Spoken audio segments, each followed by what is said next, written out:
बिस्मिल्लाहिर्रहमानिर्रहीम। अस्सलाम वालेकुम। अभी कुछ दिन पहले मैंने एक रिसर्च ट्रायल लगाया था हमने झोटियों के ऊपर। हमारी झोटियाँ हीट में नहीं आ रही थी, तकरीबन 2.5 साल एज हो गई थी और वज़न भी पूरा था। तो उसके बाद फिर मैंने एक लगाया था, उसका टाइटल दिया था झोटियों को हीट में लाना इंतहाई आसान, वो टाइटल दिया था। तो सीडर के हवाले से पहले मैंने एक पोस्ट लगाई थी, उसके हमें रिज़ल्ट बड़े अच्छे मिले थे। अब मसला ये आ रहा है कि सीडर जो है वो अवेलेबल नहीं है। सीडर अवेलेबल नहीं है तो लोगों को मिलता नहीं है, तो वो फिर इशू आ रहा था जानवरों के ना हीट के हवाले से। तो फिर नायाब रिसर्च सेंटर फैसलाबाद से हमने लिए थे स्पॉन्जेस। 600 रुपये का एक स्पॉन्ज दिया था उन्होंने, और सेम वही फंक्शन था जो सीडर का फंक्शन था।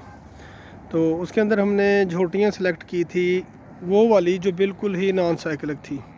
अल्ट्रासाउंड किया था, अल्ट्रासाउंड करके देखा था उनके ऊपर अगर कोई स्ट्रक्चर नहीं है तो वो हमने फिर सेलेक्ट किए थे रिसर्च ट्रायल के लिए। स्पॉन्जेस लगाए, 40 झोटियाँ सेलेक्ट हुई थी। 40 के अंदर से 12 जानवर रिपीट कर गए थे। मतलब है कि जब वो हीट में आए थे हमने उनको बीज रख दिया था, तो उसके बाद वो कंसीव नहीं किए थे। 21 दिन बाद फिर हीट में आ गए थे। तो 21 दिन बाद जब वो हीट में आए, उनको फिर AI कर दी। अब वो चेक होने हैं जानवर। तो उसका हमें क्या फ़ायदा हुआ है कि जानवर पहले जो हीट में नहीं आ रहे थे, कम अज़ कम साइकिलिक हो गए थे, वो हीट में आ गए हैं। पीछे रह गया 28 जानवर। 28 में से 22 जानवर हमने चेक किए हैं। अभी कल प्रेगनेंसी उनकी चेक की है, तो उन 22 में से अल्हम्दुलिल्लाह 14 जानवर हमारे प्रेगनेंट हैं। 8 जानवर जो हैं वो खाली निकले हैं।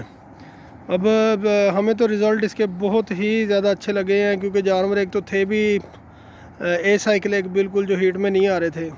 अब 14 जानवर प्रेग्नेंट हुए हैं, अभी बाकी 8 हैं। 8 जो चेक होने हैं, तो 12 सॉरी जो रिपीट करके गए थे, उनमें से भी हमें उम्मीद है कि इंशाल्लाह 12 में से भी 7-8 जानवर प्रेग्नेंट निकल आएंगे।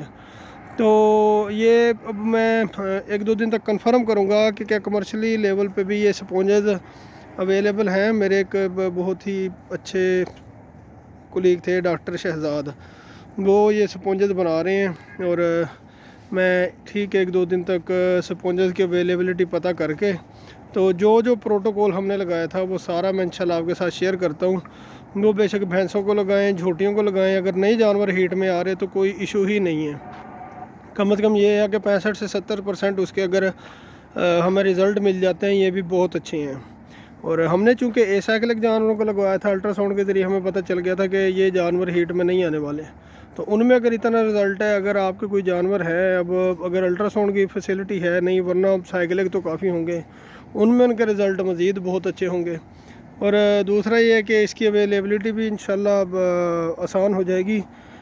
फैसलाबाद है रिसर्च सेंटर। मैं ठीक 1-2 दिन तक पता कर लेता हूँ और उसका कांटेक्ट फिर इंशाल्लाह आपसे शेयर करूँगा। वो स्पॉन्जेस मंगवा के रखवाएँ जानवरों को, जब मर्ज़ी चाहें जितने मर्ज़ी जानवर हीट में लेके आएँ।